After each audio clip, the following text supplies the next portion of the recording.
안녕하세요. 저는 60살 택시 운전을 하며 올해로 80대신 홀어머니를 모시고 생계를 유지하고 있습니다. 저는 형 하나, 남동생 하나 있는 둘째였는데 다른 형제들 다 가정 꾸리고 자기 짝 만나 토끼 같은 자식들 낳고 알콩달콩 살고 있을 때 저는 이상하게 아무리 노력을 해봐도 제 인연이 닿질 않더라고요. 사실 제가 스스로 볼 때는 택시 운전하면서 모아놓은 돈도 꽤 있었고 그럭저럭 생김새도 괜찮다 여겼지만 현실은 그게 아니었나 봅니다. 제가 마음에 들어하는 여자는 저를 싫다 했고 막상 제가 싫은 여자는 저를 좋다고 하니 이런 악순환이 흐르면서 저는 나이만 먹어 결국 혼기를 놓치게 되었습니다. 제 어머니는 저더러 눈도 좀 낮추고 마음 착한 여자 만나 아무나 결혼하라 했지만 어디 사람 마음이 그런가요? 심지어 어머니께서는 제게 애원하며 외국인까지 닥치는 대로 소개해 주셨지만 별실이 이루어질 리가 없었습니다. 그러던 중 평소에 친하게 지냈던 동료 기사 친구 아들이 안타깝게도 교통사고를 당해 저 세상으로 갔다는 소식을 듣게 되었습니다. 우연히 두어 번 정도 친구 아들을 본 적이 있었는데 괄괄한 성격의 친구와는 달리 워낙 심성이 여리고 소심했던 걸로 기억해요. 비극적인 소식의 동료들은 문상객으로 친구 아들이 안치되어 있다는 병원 장례식장을 찾았고 그곳에서 슬퍼하고 있는 친구 부부를 보았습니다. 친구는 동료들이 찾아온 것에 대해 고마워하며 눈물까지 훔치고는 어서 앉아라 안내해주더군요. 저는 조의금을 내고 부인의 명복을 빈 후 잠시 볼 일이 급해져 화장실을 급히 다녀오겠다 했습니다. 그때 화장실 앞에서 한 여인이 검은색 상복 차림으로 급히 나오더라고요. 많이도 울었던지 눈이 빨갛게 부은 상태로 장례식장 안으로 가는 여자. 그때 전 무슨 생각이었던 건지 순간 그 여자에게서 눈을 뗄 수가 없었습니다. 뭐라 말로 표현할 수 없는 기분이라고나 해야 할까요? 무슨 운명의 장난 마냥 저도 모르게 화장실 가는 것도 잊은 채 그 여자를 쫓아갔어요. 그런데 친구가 앞에 나와 그 여자를 매섭게 쏘아보더군요. 무슨 놈의 화장실을 그렇게 줄기차게 쏘다니냐. 지 서방 잡아먹고 시부모 속 새까맣게 태우니 속이 후련하냐고 말을 하는데 아무래도 상복 입은 여자는 상 치르고 있는 아들의 안사람 되는 그러니까 친구의 며느리 되는 사람이었나 봅니다. 아무리 직설적인 성격으로 유명한 친구라 아들 잃은 슬픈 마음 충분히 이해하겠으나 냉정하게 얘기하면 아들이 신호 위반해서 교통사고로 운 나쁘게 저 세상 갔다는데 며느리가 대체 무슨 죄랍니까? 잘못했다고 죄인처럼 고개를 숙이던 며느리가 안쓰러운 마음이 들었는데 어느새 자꾸만 제 눈이 며느리를 쫓고 있더군요. 제 스스로가 미쳤나 보다 했죠.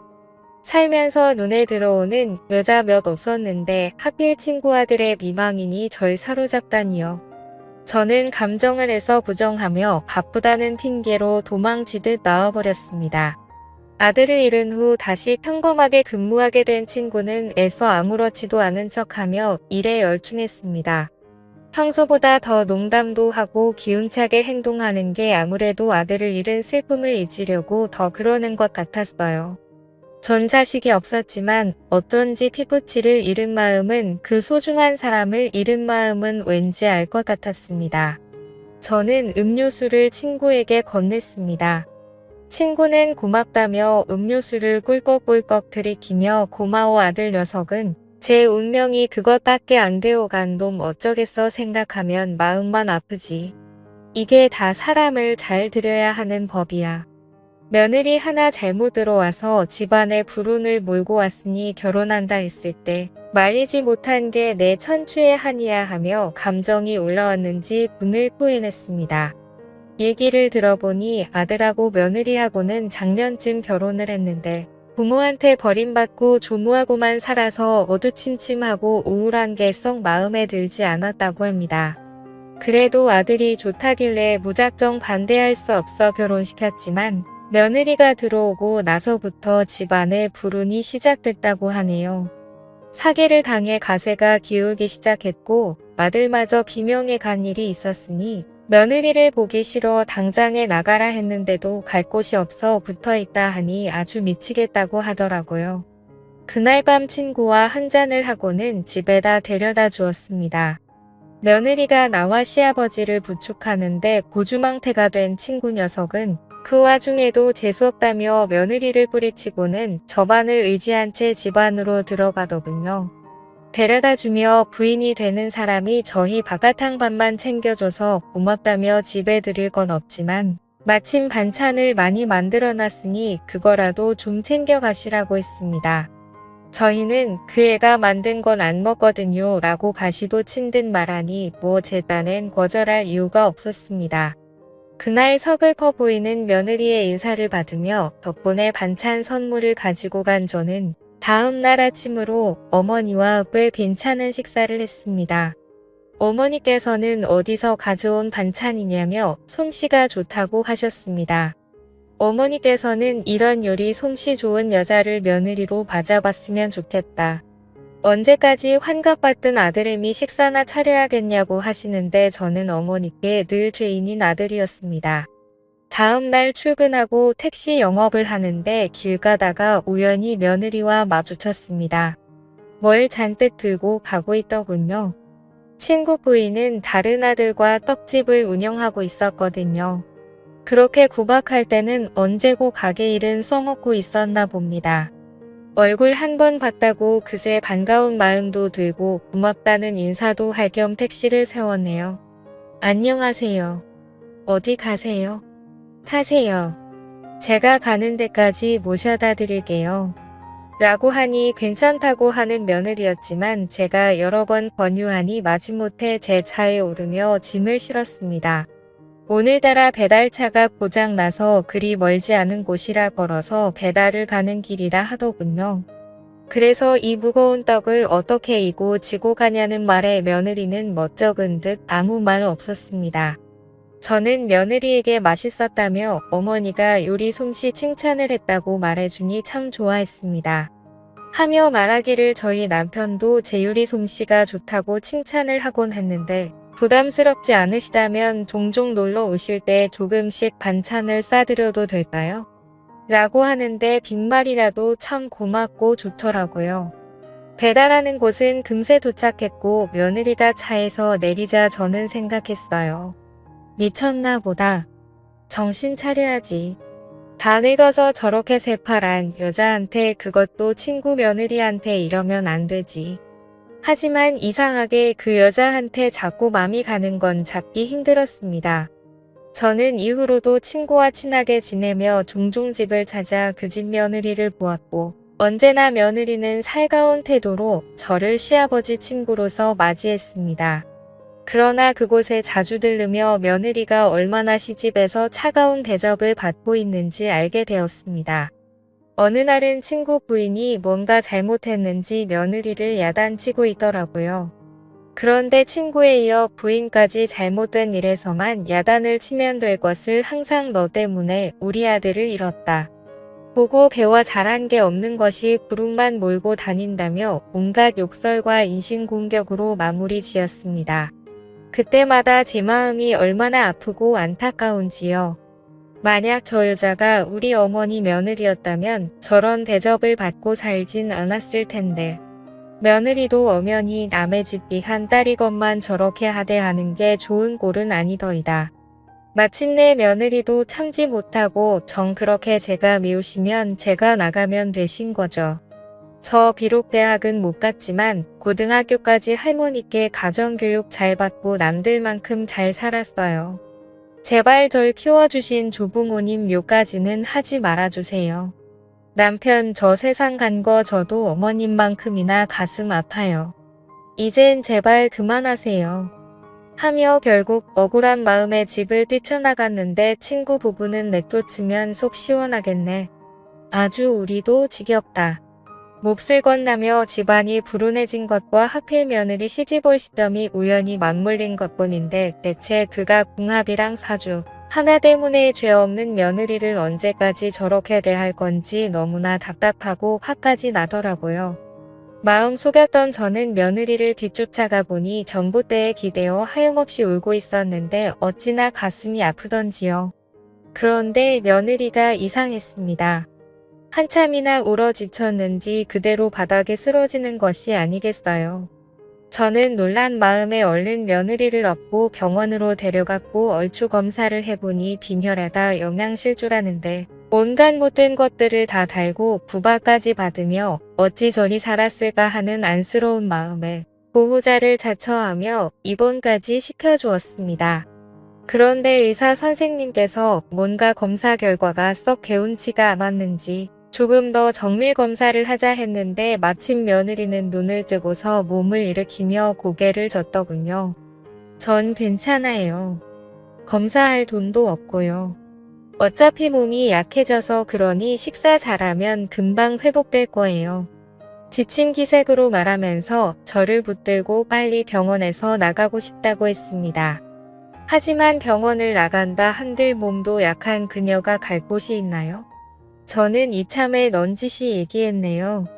혹시 갈 곳이 없으시다면 우리 집 오실래요?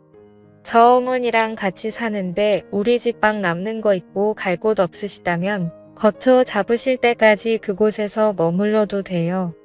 라고 하니 며느리의 어이없고 기막힌 시선이 느껴지더라고요. 하기사 누가 봐도 이상한 상황이죠.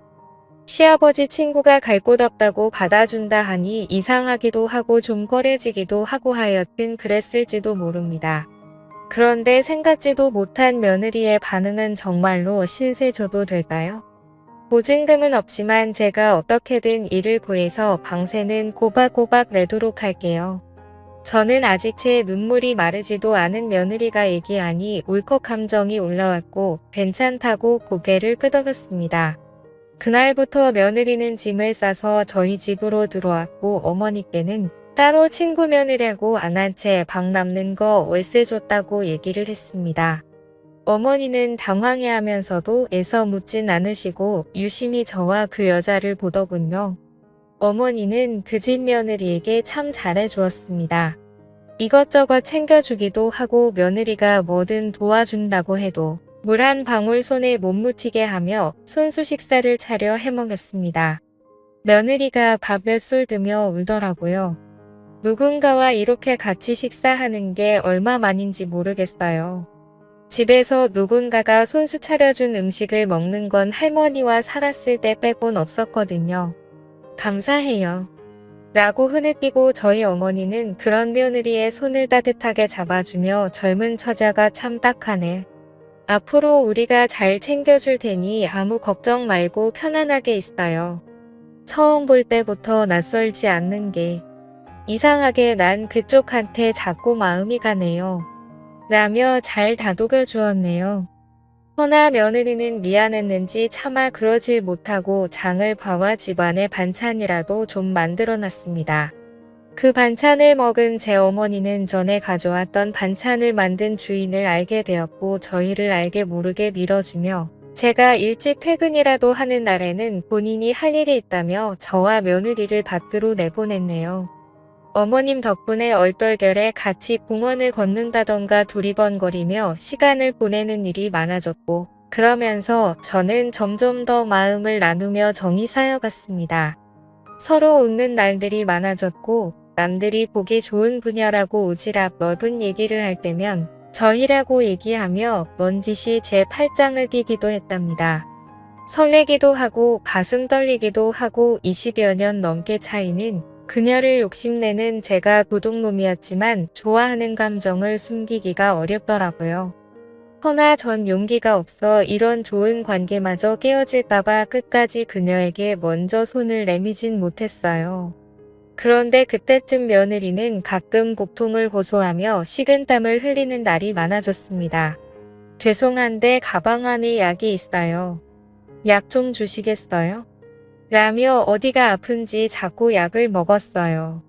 계속 소화가 안 된다며 배가 아프다는 며느리에게 병원을 가자 했지만 늘 이렇다고 소화제 먹으면 괜찮다고 했던 며느리. 복통으로 인해 식사를 못하게 되는 순간이 많아지자 그녀는 날로 야유어갔고 고통을 감내하며 어떻게든 그 약을 먹고 안정을 취했습니다. 저는 불현듯 소화제라고 먹는 약을 몰래 빼와 약국에 가서 그 약에 대해 물어봤고 충격적인 이야기를 듣게 되었습니다. 바로 그건 항암제였어요. 늘상 그녀가 소화제라고 둘러대며 먹었던 약은 바로 항암제였던 겁니다. 세상에 맙소사 항암제를 먹고 있었다니. 자신의 병에 대해 미리 알고 있었기 때문에 병원에서 정밀 검사를 모두 다 거부했던 며느리. 자신의 병이 들킬세라 저와는 절대로 병원을 가지 않았던 거고요. 며느리의 기구하고 험한 팔자에 서글픔이 몰려오더라고요. 그런데 그놈의 시부모가 며느리가 어떻게 저희 집에 있는 건 알아냈는지 집 앞에서 한참 소동이 일어났는데 평소 보던 성격 좋은 친구네 부부의 모습 대신 독하고 악에 받친 상태로 쌍으로 며느리의 머리채를 잡고 흔들며 괴롭히는데 저희 어머니께서 곁에서 아무리 말린다 한들 80세 넘은 노인이 뭔 힘이 있겠습니까? 동네 사람들 강 건너 불구경만 하고 있는 상태에서 제가 멀리서 달려와 악착같이 붙어있는 악성 손길을 힘겹게 떼며 그만 좀 하라고 했고 친구는 저를 보자마자 눈이 뒤집혀 호들갑 패고는 멱살을 잡았습니다. 아주 천하에 못된 것들 어디 빌부터 사나 싶었더니 우리 아들 간지 얼마나 됐다고 다 늙은 노인네를 그것도 어떻게 내 친구하고 붙어서 같이 살 수가 있냐. 너도 마찬가지야 이놈아. 너 내 아들 며느리인 줄 뻔히 알면서 감히 내 며느리와 같이 살림이라도 차리려고 우라질 놈 같으니 나 너희들 가만 안 둘 거야. 절대로 용서 못해. 라고 고래고래 소리를 지르고 부인은 분이 안 풀렸는지 한 맺힌 상태로 또다시 며느리의 머리채를 잡고 흔들었습니다. 저는 참다 못해온 힘을 다해 친구와 친구 부인을 며느리에게서 떼어내 그녀를 지키기 위해 몸으로 가로막고는 필사적으로 소리쳤네요. 제발 그만 좀 해. 이 여자 아파. 암이라더라. 니들이 얼마나 아들 문제로 이 여자한테 못할 짓을 많이 했으면 오죽하면 이 여자가 그 몹쓸 병에 걸려 힘들어했겠어. 도대체 언제까지 사람을 이렇게 괴롭힐 건데. 갈데없는 사람을 곁에 두고 그렇게 괴롭히더니 막상 집을 나가니까 쫓아와서 못살게 구는 건 대체 무슨 신보인데. 사람이 대체 어떻게 그래. 죽은 네 아들은 불쌍하지만 이미 하늘 날아갔고 산 사람이라도 살아야 하잖아.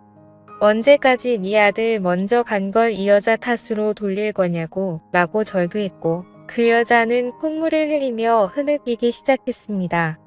친구 부부는 며느리가 암이라는 것에 잠시 벙쪄하더라고요. 뭐 하나라도 느끼는 게 있기를 바라며 이 여자 살려고 애썼는데 제발 친구가 더 이상 죄 없는 사람한테 못할 짓 하지 않길 바라며 죄짓지 않길 바라며 이 길 한 건데 그 심정을 이해하지 못했나 봅니다. 잘 됐네. 우리 아들 곁으로 가면 차라리 낫지. 우리 아들 홀려서 괴롭게 했는데 너 혼자서 행복하면 양심 없는 행동 아니냐. 그 심정을 이해하지 못했나 봅니다. 우리 아들은 차디찬 땅속에 있는데 너 혼자 등 따시고 배부르게 먹는 건 공평치가 않아. 라며 매몰차게 구는데 할 말이 없더군요. 때마침 주민이 부른 경찰차가 왔고 사건은 일단락되어 그나마 보호를 받을 수 있게 되었습니다. 친구는 울컥하며 저희를 가리키고는 파렴치한 작자들이라며 제가 며느리하고 제가 친구인데 둘이 그렇고 그런 참으로 이치에 맞지 않는 관계가 아니냐며 억울한 듯 자초지종을 털어놓으며 얘기를 했습니다. 경찰은 얘기를 듣다 난감한 얼굴로 물론 나이 차이가 좀 그렇긴 하지만 도덕적으로도 솔직히 며느님 이제 혼자 계셨고 어르신 친구분이면 두 분이서 이루어져도 큰 문제는 없지 않나요?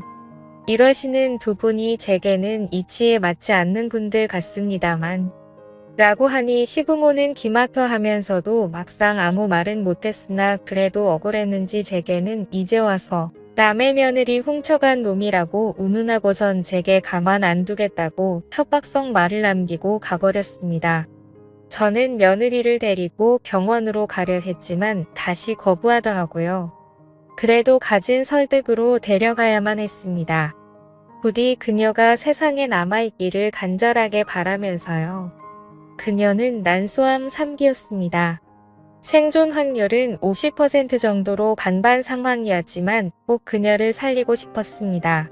저와 남녀로서 잘 되든 안 되든 문제를 떠나서 어쩐지 그녀를 살려야 할 만한 이유가 제게 있을 것 같았어요. 처음 그녀를 만났을 때부터 제게 주어진 과제였을지도 모르겠습니다. 그리고 곁에서 그녀를 지켰네요. 가족도 아무도 없는 30대 중반의 그 여자를 위해서 저도 어머니도 그녀를 품기로 했습니다. 처음으로 나 말고 누군가를 위해서 간호도 해보고 위로도 해주고 저의 진심에 그녀도 마음이 움직였는지 한평생 재수없고 불운하다는 소리만 달고 살아 남편이 가버린 후 단 한순간도 생에 미련이 없었는데 지금은 누군가에게 관심받고 사랑받는 존재라고 생각하니 자꾸만 이 세상을 보고 싶어져. 그래서 전 남편에게 더 미안해요. 이런저라도 괜찮으시다면 그땐 아저씨와 어머님 모시면서 남은 일생을 함께 보내고 싶어요. 라며 제 어깨에 기대왔습니다. 저는 고맙다며 그녀에게 눈시울을 붉히고 제발 살아달라고 한 번만 그 누구도 아닌 스스로를 위해 삶을 선택해달라 말했죠. 저는 그녀의 빠른 회복을 위해 재산을 털어 그녀를 위한 치료비로 아낌없이 썼고 저희 어머니께서는 암에 좋다는 음식 다 구해서 먹이고 치료하며 하루하루 노력했습니다. 그러던 중 기적이 일어났습니다. 의사는 일단 수술이 잘 되었다며 말씀해 주셨고 난소암이 재발하는 암이라고 주기적으로 검사받으며 지금처럼 좋은 식사와 운동을 권유했고 그 여자는 마침내 귀한 목숨을 구하게 되었습니다. 그녀는 저와 어머니 앞에서 하염없이 눈물을 쏟으며 저희 가족과 새로운 삶을 다시 살아가게 되었습니다. 그녀는 저를 때론 남자로서, 부모로서, 오빠로서 의지하며 살아갔고 저는 껄끄러웠던 그녀의 추억이 담긴 동네를 이사간 후 이러쿵저러쿵 뒷말이 듣기 싫어 그녀와 나를 아는 모든 사람들을 등진 채 타 동네에서 자리를 잡아 어머니를 모시고 전처럼 한 집에서 살고 있습니다.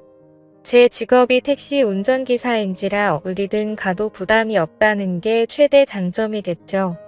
그녀가 완전히 몸이 나아진 뒤에는 그녀는 제 청혼을 웃으면서 받아주었습니다. 아내와 결혼하던 날 제 어머니께서 제일 좋아하셨고 비록 아내의 몸으로 인해 기다렸던 자식은 보기 힘들 테지만 지금이라도 사랑하는 여자를 만나 살아갈 수 있게 된 게 하루하루가 너무 기쁩니다. 그리 잘 살진 못해도 제 보물 같은 여자들인 어머니와 아내만 있으면 행복하게 살아갈 수 있을 것 같습니다.